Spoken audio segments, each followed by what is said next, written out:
Hello, good day, welcome back.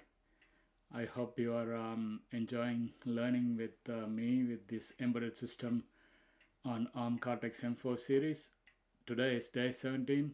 I'm sure you have been revising and catching up with all the concepts so far about how the peripherals are interfaced and how and which bus is connected to where and what registers you are using, etc. And also you're getting yourselves familiar with using IDE and also using different registers.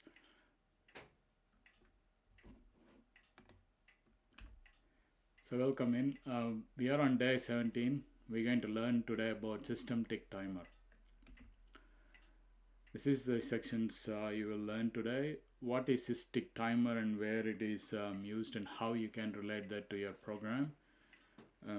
And then you will write a program from scratch to generate a delay using systic timer, and what are all the registers that all involved with systic timer. So you will go in detail and learn everything. I'm sure at the end of the session you will have a great knowledge to develop your own timer programs for your own projects. Before jumping in, I would like to give a small intro about us. I'm representing A2DG. It's a startup by Anbukaras brothers, my brother Alex and myself Arul in 2023. If you'd like to get your website built and with all the fancy graphics design and all the user interface, then please do contact my brother Alex. He is very good in website design and development.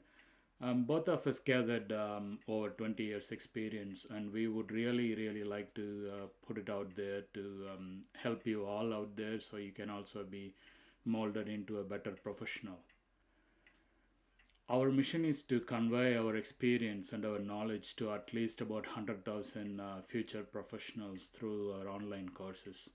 The main advantage is you can study at your own pace wherever you are, and that is very good advantage.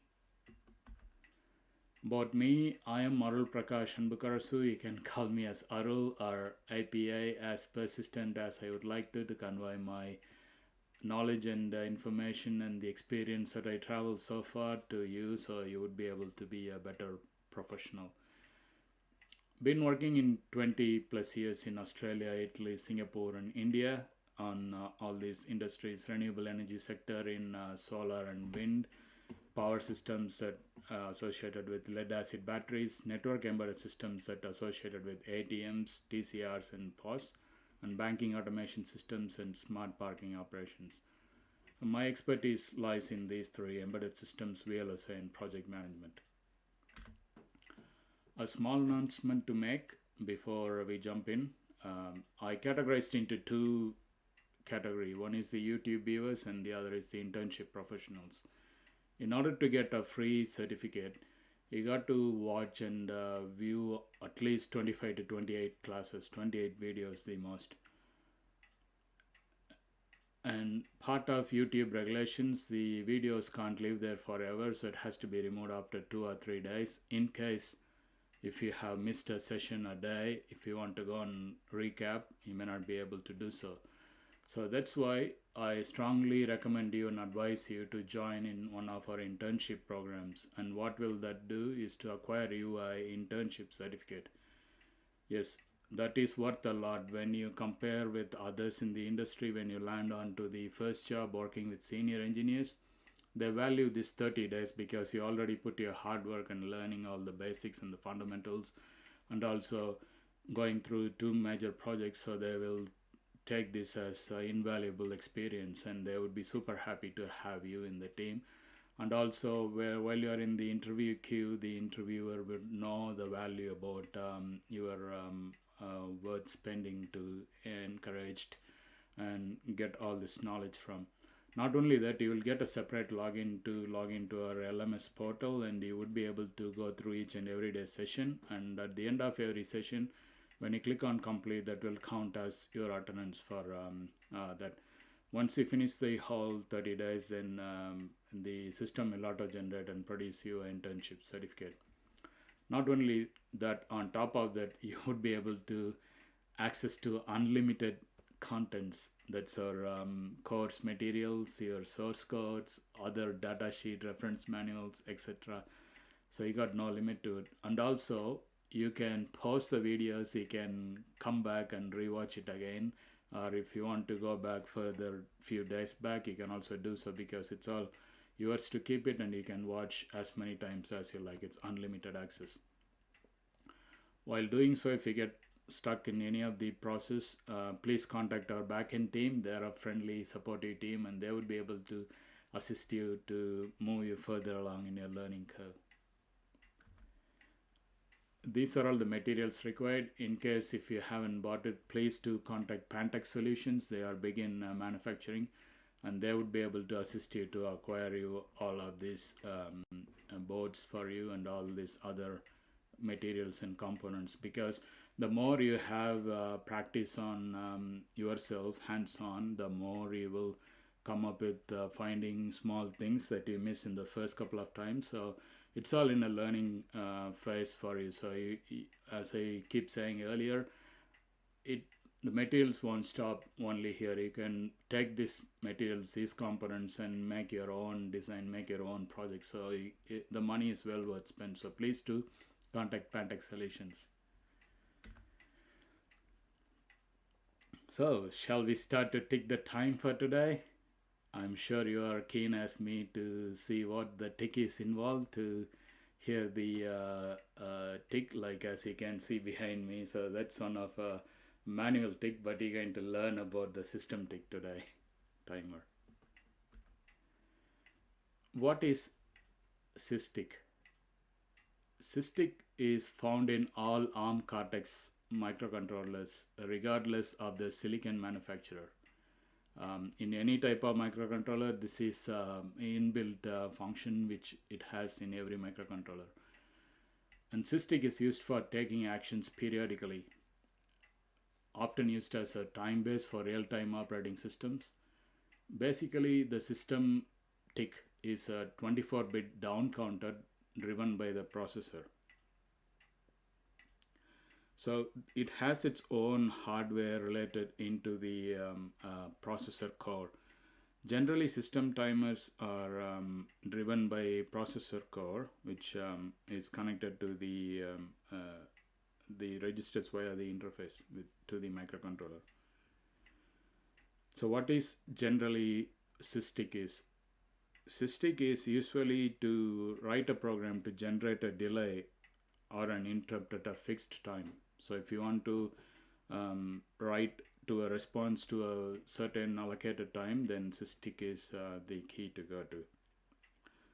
Also, when you write in terms of interval for polling in real-time operating system, it can be also used for CPU scheduling as well. CPU scheduling will be used for SysTick. And when you connect that to the NVIC, then there is a separate handler that will take into that ISR, that interrupt service routine, and it has its own interrupt request number, IRQ number, through the system exceptions. So if you go into the reference manual, I'll show you the reference manual where it is. Just one sec. If we go in here, and I'm going, because this is built in, so you need to go to the Cortex M4 reference manual, which is this one. And if I take you to SysTick,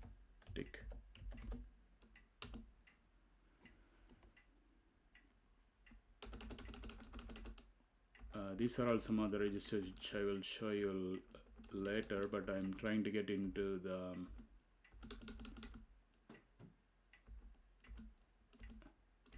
block diagram so I can show you.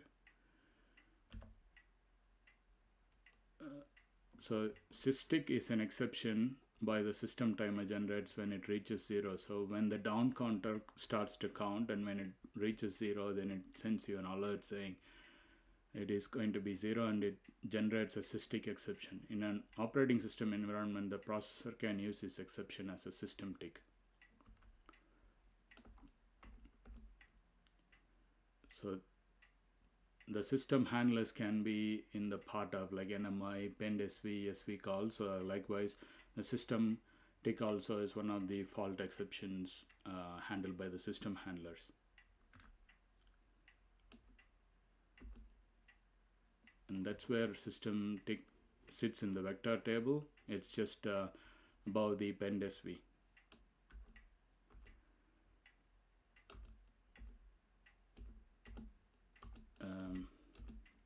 Trying to get you to the block diagram, which I can show. It is on page IRQ number priority setup, page 199, page 199.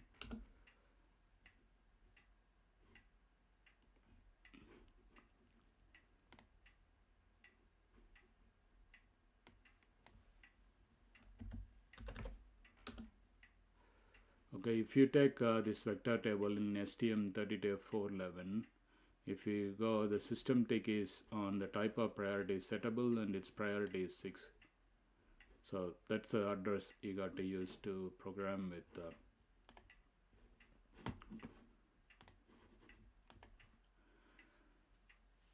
So in general, system tick or system timer is used for time measurements. It can execute periodically, so you can set intervals how long it can work. So to generate a systic interrupt at a fixed time interval, say on the runtime, you can set actually allocated certain intervals, say 1 millisecond. Examples usages are measuring time elapsed, such as a time delay function, and execution tasks periodically, such as we saw, the periodic polling and operating system CPU scheduling. It is a built-in hardware, as you can see. That's the microcontroller core processor, the block diagram. So that's the processor core. The system tick timer is connected via the systic interrupt, and it connects to the NVIC vector.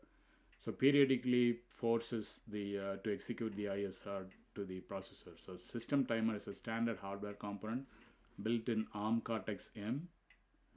This hardware periodically forces to run the execution program. And how does it count? What is systic counting? The systic counting counts from the initial value down to 0. So whatever the value is, it will start to down count and go to 0. And it is a 24 bits. So if you imply that the initial value, the 2 power 24, will give you this 0 cross FFF, that is 16,777,216 bits. So its value can be set between 000 to 000 cross FFF. By default, it loads the value to 0, and from there it counts to loads the value and counts to 0. So systic timer. So for example, the systic timer counter is 6 because, as you know from the priority, the number it's given is 6. It's a settable. That means you can vary it. Priority, it's number 6, so it takes 6 steps. This is what it explained here. So the systic load is 6. That is, you can calculate the time period by systic interrupt time period is systic underscore load plus 1 times clock period. So that is equal to, that is 6 plus 1, that is 7 times clock period. So in a counter, when you set the time period, it takes 6 clock cycles, and the 7th clock, when it reaches the 7th cycle, the interrupt creates saying it's down to 0 and therefore restart it again. So whatever the load is there, it gets saved, and the systic is generated. And then it will again load the value, reload the value, and then the counter starts to decrement the next cycle, and after 6th cycle, the 7th cycle, the interrupt occurs. So likewise, it starts to generate, and it shows. Okay.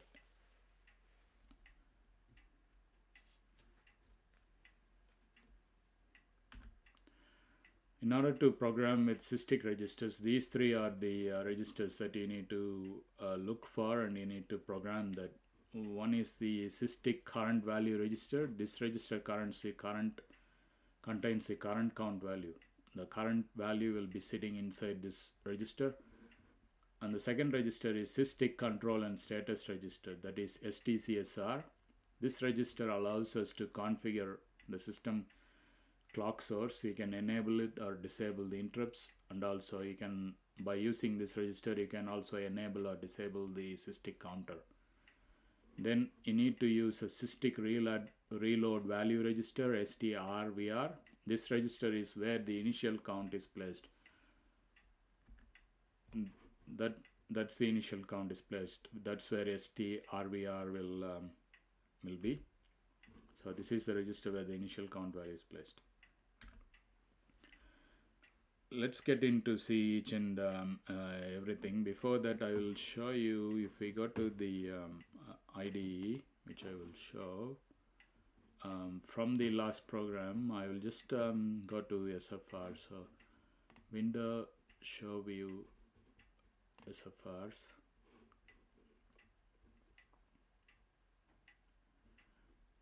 So if you come down here, this is a SysTick. And these are all the registers: STRVR, STCVR, STCR, and STCSR. So we're going to see what these all about, all these registers, and how it's going to work. So first, let's talk about the SysTick control and status register. This is the first register we should program, which sets you to enable to use the SysTick timer. So if you set the bit 0 as enable, that means it's a SysTick timer, and the bit 1 is used for tick interrupt, and bit 2 is used for clock source, whether it is a peripheral clock or an external clock. So by saying that, you need to enable that, and bits 3 to 15 all reserved. And once the down counter reaches to 0, and the count flag will set to 1, because it says it has to go back from initial state. So a count flag is used, number 16 bit, and the others are reserved. So this is a SysTick timer. So when the counter reloads, it resets, and the count flag will move to 1, and then start the down count again for the next data. So you can choose either 2 clock sources here. External clock sources 8 MHz, or the processor clock is 16 MHz. And only bit 0 is really important. Only if it is set to enable, then it can feed the clock to the clock source to the counter. Otherwise, there won't be any ticking involved.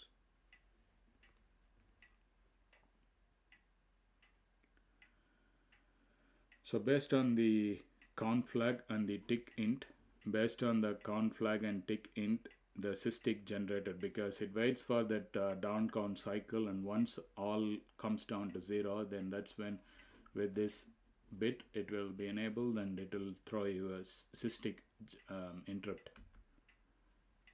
This is how it works. So it reloads the value, and it starts to down count, 24-bit counter, and you got to set this enable, otherwise there is no clock sent to the counter. And the flow will look like this. If it is down to 0, if it is yes, then the count flag will set to 1, this count flag. Otherwise it will go back and reload again, and then copy and start to download and down count likewise.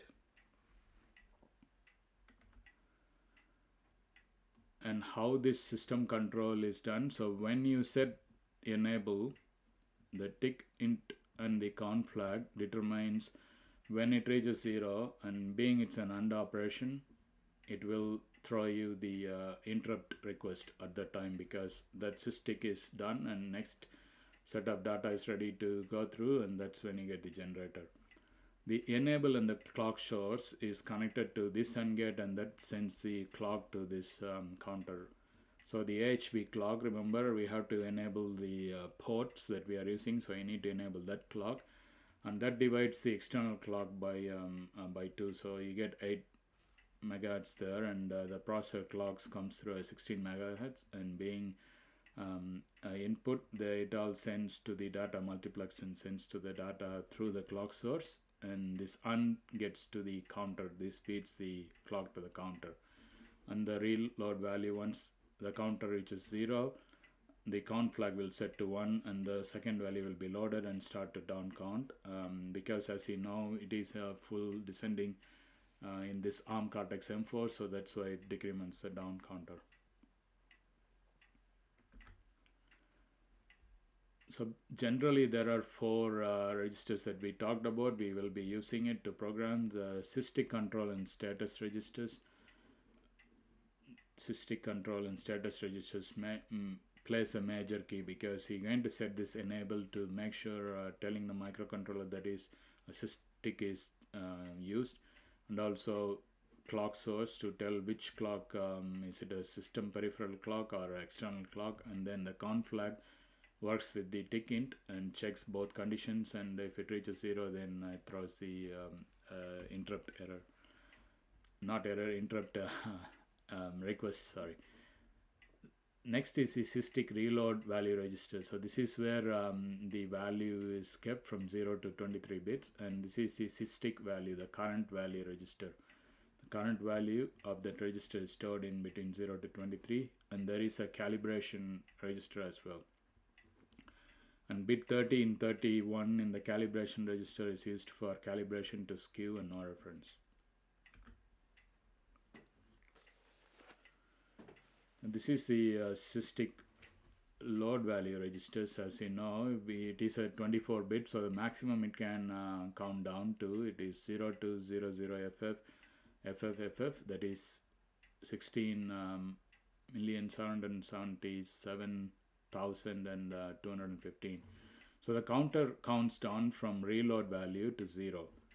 Writing reload to 0 disables the SysTick independently of tick int. Tick int is another trigger point. So the time interval is calculated with this formula by using 2 SysTick timers. So the interval is reload plus 1 times clock period, the source period. So that's how the interval is calculated. Next one is the SysTick current value register. This is the register where it holds a current value of your registers. So reading it returns the current value of the counter. When it transits from 1 to 0, it generates an interrupt, because it says it sends the information to SysTick value clears. That means all the data is moved, passed through, and it clears the counter and the count flags to 0. So cause the counter to reload on the next timer clock. So the first cycle finishes and the next current value will load to the register and reload, and it will start to down count again. It has random value on reset, so always clear it before enabling the timer. So we need to make sure this always needs to be clear before it's set. Next is the SysTick calibration, a read-only register. It holds a 10 millisecond reload value, which will yield a 10 millisecond period. May not be implemented due to chip designers. So some designers, they won't prefer the calibration, but it's there for our use if we need to.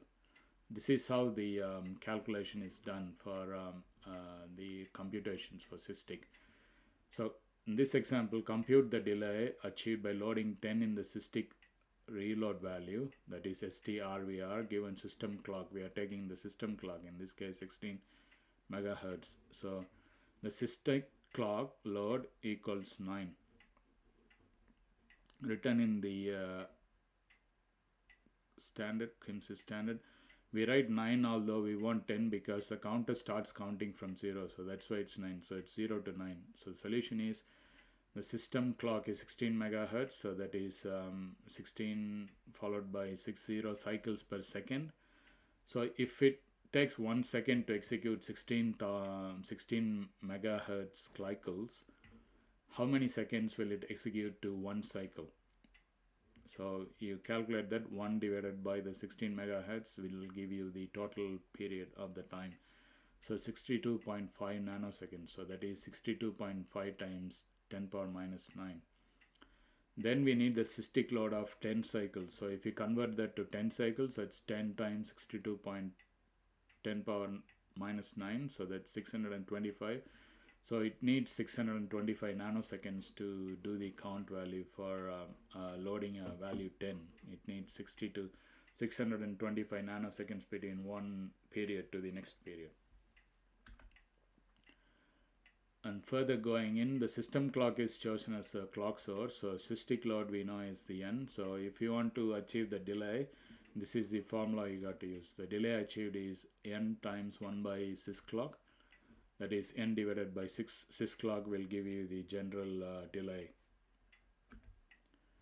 For example, to generate a 1 millisecond delay with the sys clock as 16 megahertz, putting that into the formula, putting all the values. So 1 millisecond is nothing but 0.001 second.